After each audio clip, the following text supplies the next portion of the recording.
తండ్రి అయిన దేవుడట ప్రేమయ్య అయి ఉన్నాడట. అసలు మీ పిల్లల్ని ప్రేమించాలి, మీ పిల్లల కోసం ఆలోచించాలి, మీ పిల్లల కోసం త్యాగాలు చేయాలి, మీ పిల్లల కోసం సమస్తాన్ని ధారాదత్తం చేసేయాలి, మిమ్మల్ని మీరు మర్చిపోయి మీ పిల్లల కోసం ఆలోచించాలనే అంతటి భావన, ప్రేమ మీ హృదయాలలోనికి ఎలా వచ్చిందో తెలుసా? ఎక్కడి నుంచి వచ్చిందో తెలుసా?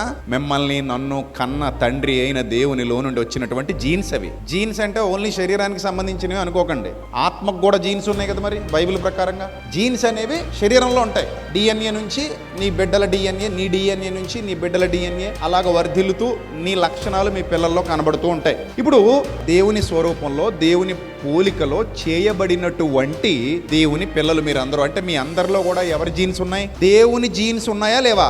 ఉన్నాయి. ప్రతి ఒక్కరిలో దైవ లక్షణాలు నిక్షిప్తమై ఉన్నాయి. ఎందుకో తెలుసా? నిన్ను ఆయన తన పోలికలో, తన స్వరూపంలో చేసుకున్నాడు గనుక.